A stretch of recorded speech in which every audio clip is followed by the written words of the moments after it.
on se retrouve avec cette nouvelle vidéo qui sera consacrée à la correction des travaux dirigés la transmission par les embrayages. Alors, dans le premier délai, on voit un schéma cinématique d'un embrayage progressif, d'accord, dans lequel l'effort presseur qui est assuré par la pression hydraulique, c'est de 1500 N. Aussi, le rayon extérieur des garnitures de friction qui sont fixées sur le disque d'embrayage 4 sont 120 mm. Pour le rayon intérieur, c'est de 90 mm. Ainsi que le coefficient de frottement les surfaces de friction, c'est de 0,5. Alors la première question, c'est de donner la désignation complète de l'embrayage. D'accord. Alors lorsqu'on vous demande de donner la désignation de l'embrayage, je ne l'estimé de l'embrayage. D'accord. Alors deux choses essentielles qui doivent apparaître dans la désignation, le type, d'accord, est-ce qu'il s'agit d'un embrayage progressif ou bien instantané, plus le type de la commande. D'accord, le type de la commande. Alors comme par exemple l'exemplaire comme il s'agit alors l'énoncé comme une indication. On vous dit qu'il s'agit d'un embrayage progressif. D'accord. Aussi le type de la commande. Donc c'est comme un embrayage progressif que je vois le type de la friction. Est-ce que c'est une friction plane, ou bien une friction conique, ou bien une friction cylindrique. D'accord. Aussi que je vois le nombre des disques. Il est qu'un seul disque. L'exemple vous dites monodisque. Vous dites comme il fait bzf des disques, les exercices suivants, vous dites multidisque. D'accord.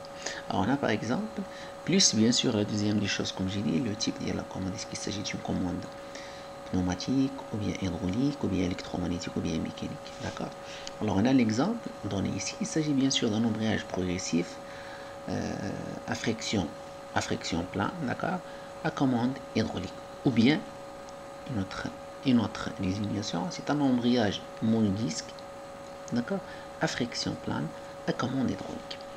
Alors le couple à transmettre par l'embrayage, parce qu'on a pour calculer le couple, parce qu'on a la formule qu'il faut appliquer pour calculer le couple à transmettre par un embrayage. D'accord.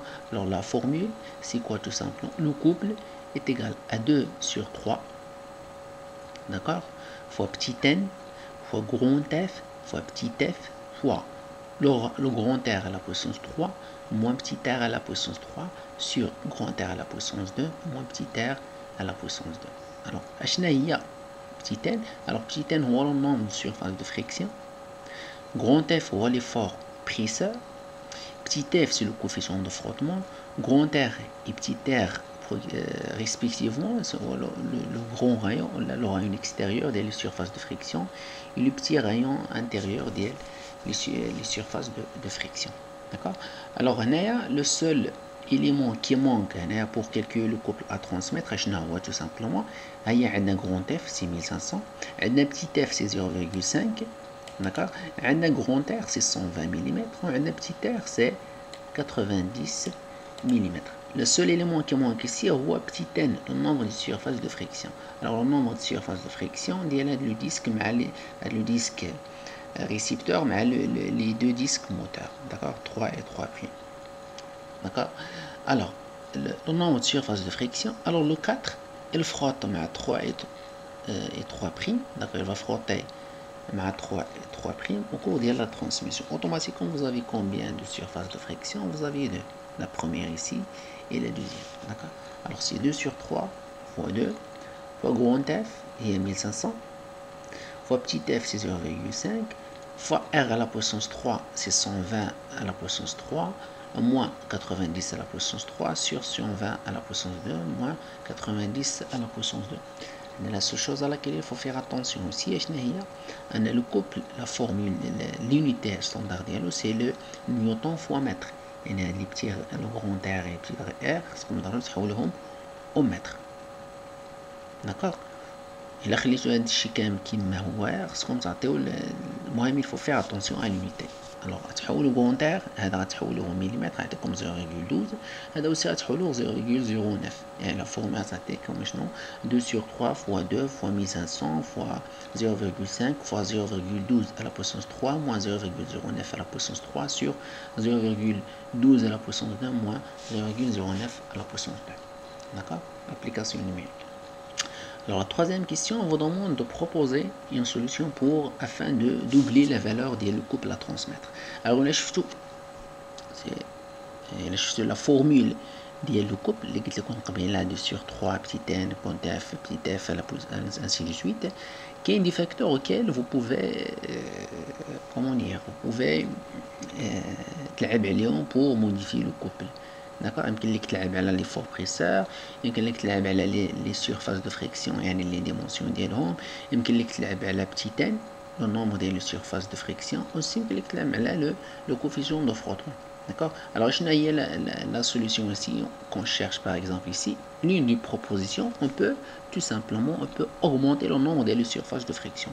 Pour augmenter le nombre des surfaces de friction, tout simplement, il suffit d'augmenter le nombre des disques utilisés. Et les بدل ما تيكون عندك un embrayage monodisque, il y a un embrayage multidisque. D'accord. C'est l'une des solutions qu'on peut proposer. D'accord. Alors là, on vous demande de proposer une solution pour doubler la valeur du couple. On peut tout simplement proposer d'augmenter le nombre des disques de l'embrayage. Alors le deuxième TD, alors on vous donne un dessin d'ensemble qu'on va voir sur la page suivante, qui représente un embrayage électromagnétique qui est lié à un réducteur de vitesse à engrenage par un accouplement. D'accord. Alors le fonctionnement, alors on va voir le dessin d'ensemble. Alors le dessin d'ensemble, voici. D'accord. Alors le dessin d'ensemble de le système de Nawada. Il est composé par quoi? Un moteur. D'accord. Un embrayage. D'accord. Ensuite un accouplement. Un réducteur à engrenage. D'accord. Un réducteur à engrenage.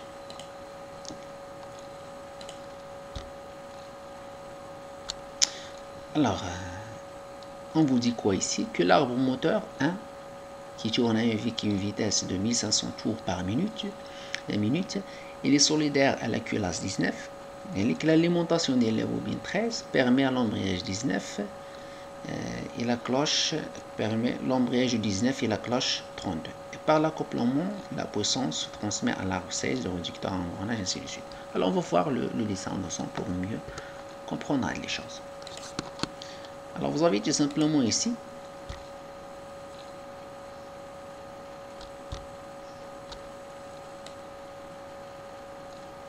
alors vous avez un moteur électrique. L'état a une rotation. D'accord, c'est l'arbre moteur le 1. L'arbre moteur le 1. L'arbre moteur 1 qui tourne avec une vitesse de 1500 tours. D'accord, c'est-à-dire avec 1500 tours. Alors à la sortie, ou bien à la sortie de le moteur, on a un embrayage. À la sortie de l'embrayage, on a un accouplement. D'accord. Après l'accouplement, on a un réducteur de vitesse à engrenage. D'accord. Alors la transmission de puissance de l'arbre 1 vers l'arbre 21. L'arbre 21 ou l'arbre de sortie de le réducteur, elle passe par l'intermédiaire de quoi? Un embrayage, un accouplement et un réducteur. D'accord. Les éléments, les composants de transmission, les deux minutes. Bien sûr, chaque composant a de l'utilité. Chaque composant a l'effet de la transmission. On va voir. Alors pour l'embrayage, ici, vous savez bien que l'embrayage n'a pas le rôle de une transmission, c'est tout simplement d'assurer une transmission temporaire. Entre quoi et quoi ici? Tout simplement, c'est entre le 1, d'accord, entre l'arbre moteur 1, d'accord, mais l'arbre 7. C'est-à-dire quoi temporaire? Et selon la commande, une commande extérieure qui est ici une commande électromagnétique, d'accord, qui est assurée par la bobine, d'accord, par la bobine. Alors, une fois nous avons commandé la bobine, par exemple, on aura l'embrayage, et la transmission qui est 12 le 1 vers le 7. D'accord? Une fois on passe la phase de débrayage, quand la transmission, elle est le 7. Et quand le mouvement, elle est le 7. D'accord? Et la transmission, elle est le mouvement qui est de le 1 vers le 7. D'accord? Une fois, par exemple, étudions le cas de l'embrayage. D'accord? Et la phase de l'embrayage. L'arbre moteur 1, il va tourner. Automatiquement, le 7, il va tourner. Une fois le 7, il va tourner, l'arbre 16, l'entrée de le réducteur, il va tourner. Automatiquement, une fois le 16, il tourne. Par l'intermédiaire de le réducteur, automatiquement, l'arbre de sortie, il va aussi se ramener aussi d'un mouvement de rotation. D'accord? L'étude de l'embrayage, passons par un ensemble des questions qu'on va essayer de voir maintenant.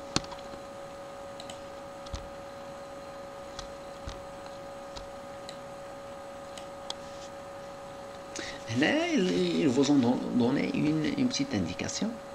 On vous dit ici que l'arbre moteur, il est solidaire à la culasse 19. L'alimentation de la bobine 13, elle permet à l'embrayage, la transmission, mais le 19 et le 32. On va voir l'ensemble des choses. Est-ce que c'est clair ou bien? Alors regardez ici la nature des liaisons. Pour mieux comprendre ce qu'on a la nature des liaisons.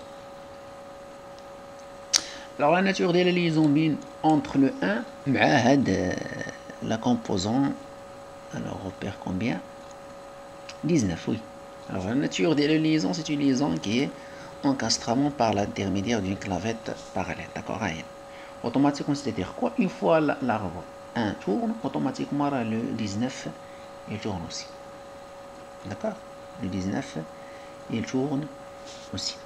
D'abord, pour une fois le 19 il tourne, automatiquement, pour pouvoir transmettre le mouvement de le 19 vers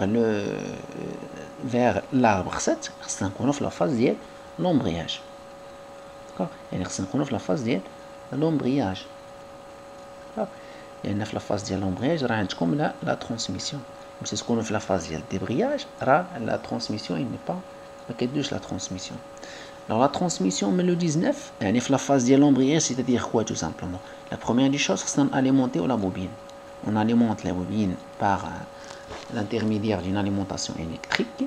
Automatiquement, la bobine va créer un champ magnétique. Mais à créer un champ magnétique, qu'est-ce qui va se passer tout simplement? Le 4, il sera tiré vers la gauche.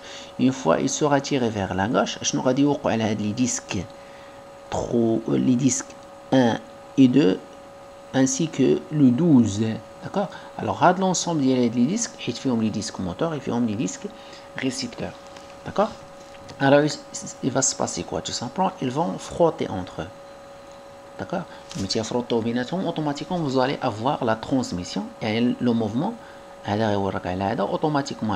automatiquement aussi il va tourner. Regardez ici la liaison, c'est une liaison encastrement bien la pièce. Alors le repère quoi? Le repère oui, la cloche 32 bien le 32 alors 32 il dit automatiquement c'est le repère combien? Alors 32 automatiquement si 32 est éliminé d'un mouvement de rotation, aussi il sera mené d'un mouvement de rotation. Automatiquement l'arbre 7 il sera mené d'un mouvement de rotation. D'accord? C'est la phase de l'embrayage. Automatiquement le 1 tourne, automatiquement le 7 tourne. Je sais que vous avez un peu compris comment passe la phase de l'embrayage. Alors l'embrayage, automatiquement, il faut la première des choses, l'alimentation de la bobine. La bobine va créer un champ magnétique. Il va tirer le 4 vers la gauche. Une fois il tire le 4 vers la gauche, qu'est-ce qui va se passer? Les disques moteurs, mais les disques récepteurs, ils vont frotter entre eux. Automatiquement, vous allez avoir une transmission par l'adhérence. Une fois les disques ils vont tourner, automatiquement la cloche 32 une fois la cloche, la pièce aussi c'est une liaison encastrement réalisée par 35 plus 36. Automatiquement, automatiquement l'arbre 1, l'arbre 7, je m'excuse, il sera mené d'un mouvement de rotation. Mais le 7 vers l'arbre 16, c'est une transmission sans modification de vitesse assurée par de l'accouplement. Ouais, là, c'est un accouplement permanent. D'accord? Alors, là, c'est un accouplement temporaire et là, c'est un accouplement permanent. Et là, automatiquement, quand on tourne le 16. D'accord? Une fois le 16 il tourne, automatiquement le 21, l'arbre de sortie, c'est l'arbre d'entrée de réducteur, c'est l'arbre de sortie le réducteur. Automatiquement, le 21, il sera aussi mené d'un mouvement de rotation qui est assuré par une transmission, par l'obstacle, par l'intermédiaire des engrenages. On va revenir là-dessus.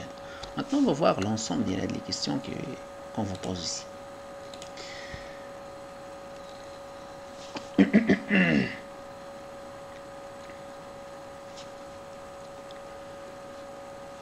Alors, la première des questions, on cherche le nom et la fonction de l'embrayage. Alors, le nom a déjà marqué. Alors, c'est un embrayage électromagnétique, d'accord. Il suffit uniquement de dire est-ce que c'est un embrayage progressif ou bien un embrayage instantané. Bien sûr, c'est un embrayage progressif. Il a marqué jusqu'ici. Il a trouvé les détails progressifs et tout ça. Vous voyez uniquement est-ce qu'il s'agit d'un embrayage monodisque ou bien multidisque. Je vois monodisque ou multidisque. D'accord. Là, c'est un embrayage multidisque. Les choses. C'est un embrayage multidisque. D'accord. Alors, à friction plane plus la commande. Il y a la commande électromagnétique. D'accord. C'est un embrayage multidisque à friction plane à commande électromagnétique. D'accord. Alors, la fonction idéale de l'embrayage, tout simplement, c'est quoi? C'est de transmettre le mouvement de l'arbre moteur 1 vers l'arbre. Alors, si je me souviens bien, c'est vers l'arbre Z.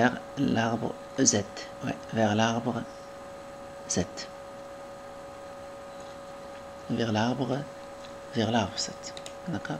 Vers l'arbre 7.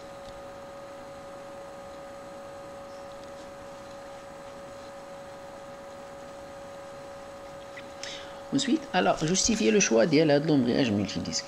Justifier le choix de l'utilisation d'un embrayage multidisque. Alors, pourquoi ils ont utilisé un embrayage multidisque? Tout simplement. Alors, l'une des utilités de l'utilisation d'un embrayage multidisque, c'est de permettre la transmission d'un couple important. Alors, ici, on a le couple important, automatiquement, puissance importante. D'accord? Alors, tout simplement ici, justifier le choix. Alors, on a afin d'amplifier ou bien d'augmenter la puissance à transmettre ou bien le couple à transmettre. Alors, la troisième question, la commande de l'embrayage électromagnétique, c'était trois autres types de commandes. Ce sont des questions de cours. Alors, d'autres types de commandes, on peut dire une commande électromagnétique, pneumatique, hydraulique, ainsi que la commande mécanique. D'accord? Alors, la position à laquelle il est représenté de l'embrayage, est-ce qu'il est en position de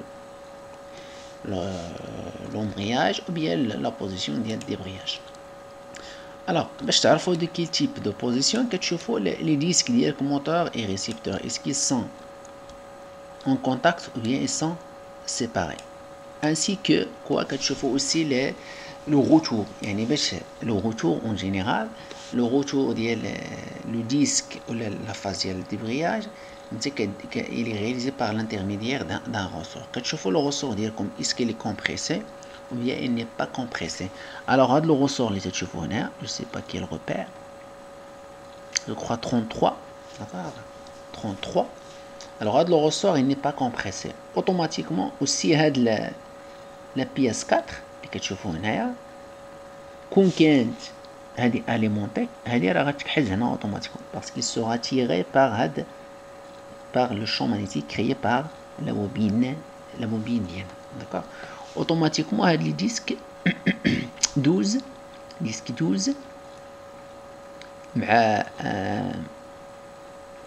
plus 1 et 2 ils seront en contact.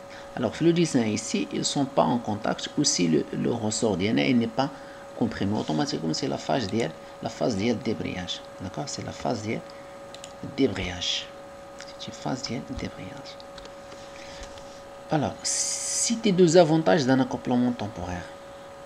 Alors, l'avantage d'un accouplement temporaire, et les avantages de l'utilisation d'un accouplement temporaire.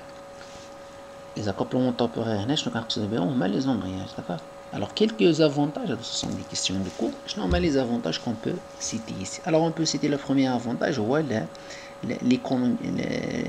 avantage économique. Pourquoi? Tout simplement, une fois nous n'avons pas besoin de l'énergie, on a la réception, d'accord.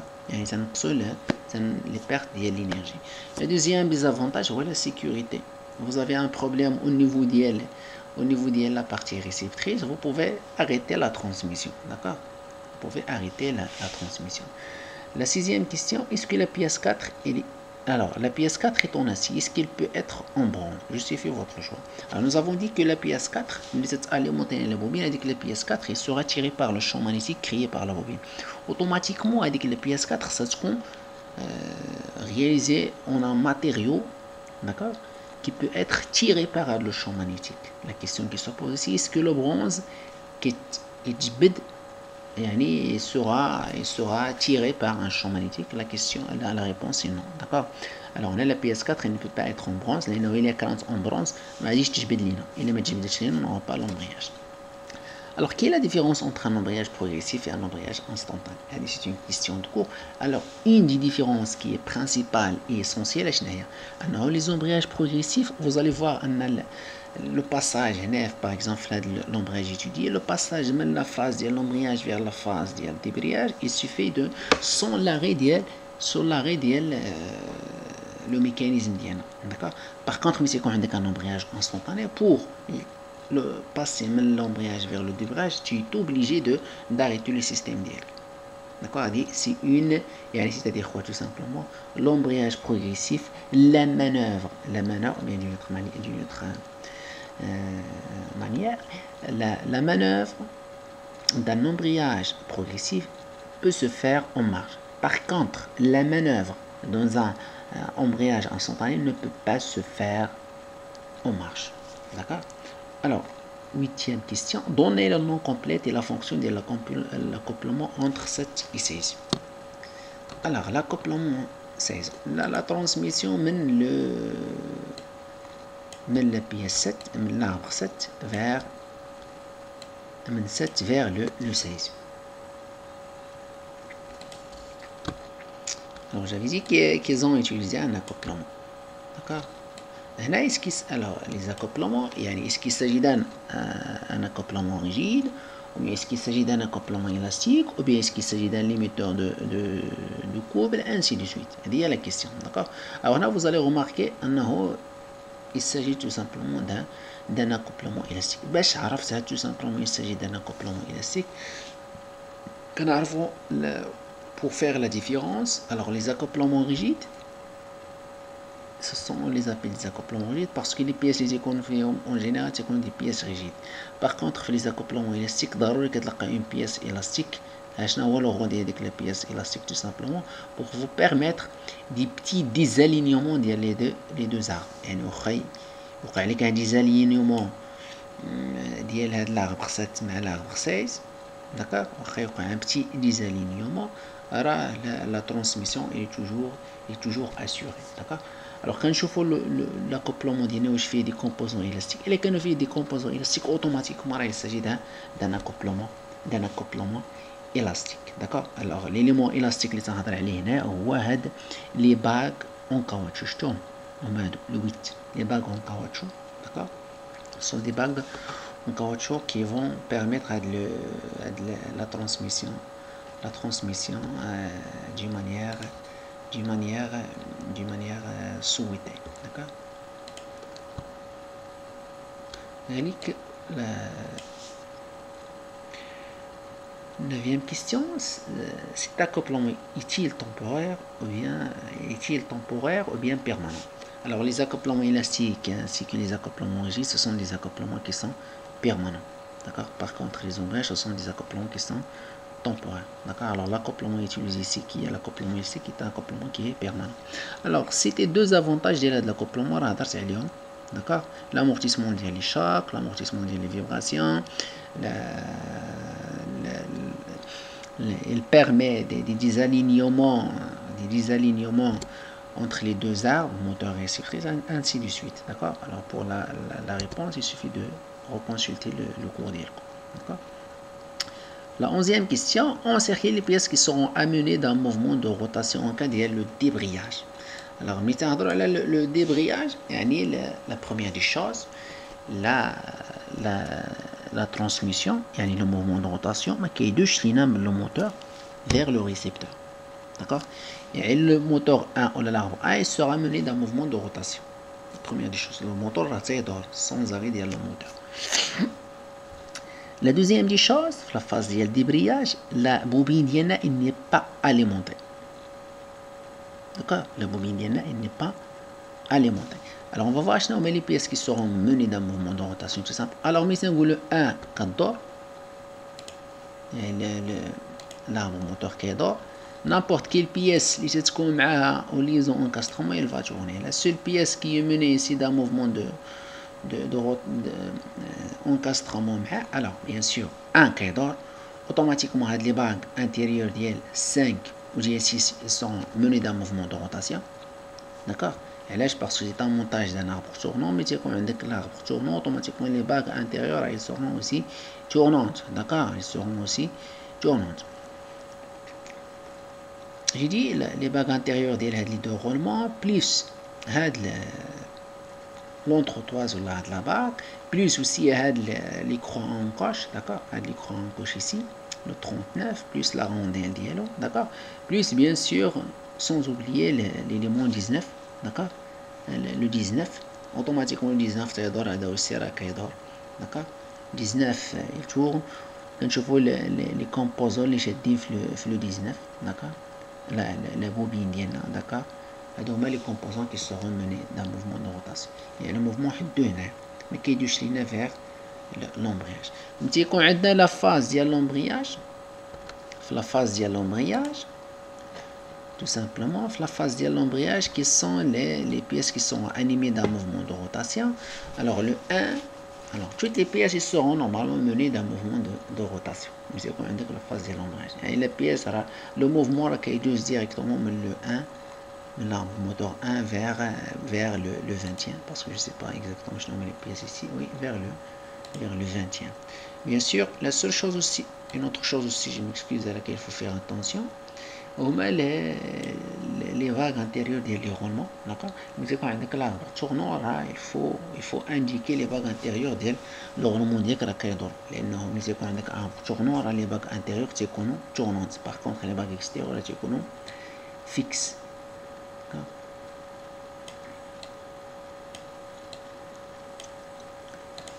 La question suivante, remplir le tableau en indiquant le nom et la fonction des composants. Alors la pièce 13, 41, 44, 48. Alors la pièce 13, on va chercher où est-il.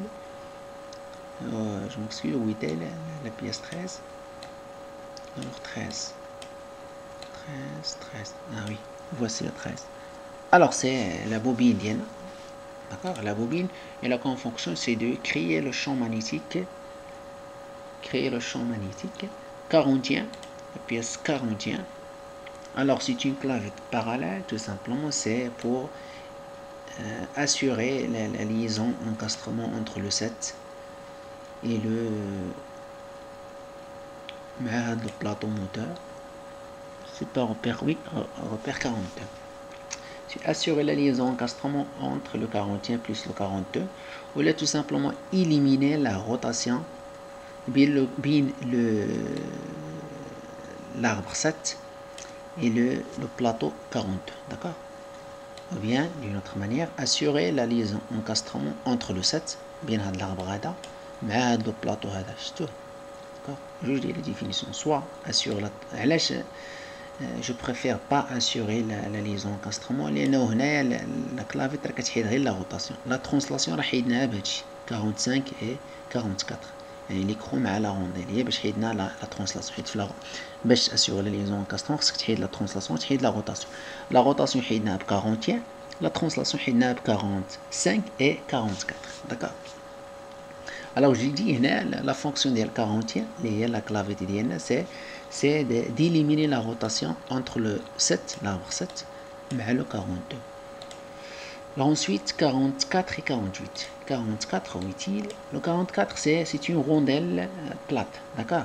le rôle des rondelles, c'est l'augmentation des surfaces de contact entre le 45 et le 42. C'est augmenter la surface de contact le 45 sur le 42. Le 48, alors le 48, c'est un joint à lèvres. D'accord, c'est un joint à lèvres. La fonction d'elle, c'est l'étanchéité. Elle assure l'étanchéité de l'enroulement 49. C'est assurer l'étanchéité de l'enroulement 49. Alors ensuite, quelles sont les caractéristiques du choix d'un ferrodo? D'accord, les caractéristiques qui doivent représenter l'utilisation d'un ferrodo sur les surfaces de friction les disques embrayage. Alors première des choses, une transmission par l'adhérence automatiquement, l'adhérence automatiquement l'usure les surfaces de friction automatiquement avec l'usure, automatiquement aussi avec la chaleur. D'accord, automatiquement le matériau qui les surfaces de friction il doit résister à les choses. Il doit résister à quoi? Il doit résister l'usure, aussi il doit résister la chaleur. D'accord. Alors les caractéristiques le choix d'un ferrodo. Alors le ferrodo aussi est le matériau qui est utilisé pour les garnitures de friction ou les surfaces de friction les disques les embrayages. D'accord. Alors les caractéristiques, c'est qu'on a un bon coefficient de frottement parce qu'on indique une transmission par adhérence parfaite. D'accord. La deuxième des choses, il doit résister à l'usure. Et la troisième des choses, il doit résister aussi à la chaleur. D'accord. Et la 15e question, alors on vous demande de donner le nom de la coupe sur l'arbre 7, que montre la clavette 41. Le type de coupe on l'appelle quoi tout simplement? Alors le type de coupe on les appelle les coupes à une autre ici, juge. Même les individus une clavette, une liaison par clavetage, il faut indiquer le type de les coupes. Alors les coupes on les appelle les coupes partielles ou bien locales. Alors dans le dernier exercice, alors on vous propose d'étudier un système non désigné en répondant aux questions suivantes. Première des questions, donnez le nom complet du mécanisme représenté ci-dessus. Ensuite, quel est le rôle de la biellette 4? Ensuite, calculer le couple à transmettre par de l'embrayage utilisé par le système.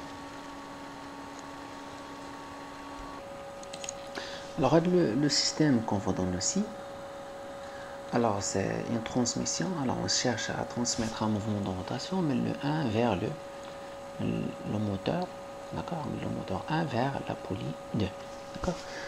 Alors, le nom complet le système de transmission qui est utilisé ici. Alors, tout simplement, c'est un embrayage, alors multidisque, d'accord, à commande mécanique, d'accord, à commande mécanique par l'intermédiaire du levier et le levier 7, d'accord, par la création d'un effort mécanique, d'accord. Alors, comme j'ai dit, la désignation, tout simplement, c'est quoi? C'est un embrayage multidisque à commande mécanique. Alors, quel est le rôle de la biellette 4? Il y a la pièce 4, je n'ai pas le rôle de là. D'accord. Alors, le rôle de la biellette 4, tout simplement, il y a le casquerine un effort presseur pour pouvoir transmettre le mouvement de l'arbre 1 vers l'arbre 2. Alors, le 1, vous allez voir la pièce sur la pièce 9, d'accord, il y a des disques, d'accord, donc ce sont des disques moteurs. Aussi sur la pièce 3, il y a des disques récepteurs. Pour assurer la transmission mais les disques moteurs vers les disques récepteurs, c'est ضروري يكونوا en adhérence, d'accord. Pour avoir l'adhérence, c'est un composant pour créer avec l'effort presseur. Alors, باش نكريو l'effort presseur ici pour le système, on le crée par l'intermédiaire de la pièce 4. La quatrième, ou bien la troisième question, calcule le couple à transmettre par l'embrayage utilisé, sachant que grand F, l'effort presseur, c'est de 150 dikNewton ou bien 2500 newton. Le coefficient de frottement, c'est 0,1. Le diamètre extérieur, c'est 156,6. Et le diamètre intérieur, c'est 127,6. Les surfaces de friction, les disques utilisés. Alors là, vous savez bien, vous connaissez bien la formule, d'accord, 2 sur 3, le couple à transmettre, c'est 2 sur 3 fois petit n fois grand F fois petit f fois r à la puissance 3 moins petit r à la puissance 3 c'est grand R à la puissance 2 moins petit r à la puissance 2. Alors on a l'effort presseur, on a le coefficient de frottement, on a les dimensions de la surface de friction. D'accord. On a la seule chose que manque, c'est le nombre de la surface de friction bien petit n. Alors on a petit n quand je vois la première surface de friction bien le disque, la deuxième, la troisième, la quatrième, la cinquième et la sixième. Si 6, et petit n est égal, faire le système il est égal à 6. D'accord, il est égal à 6. Alors vous passez directement à l'application numérique pour calculer l'effort presseur.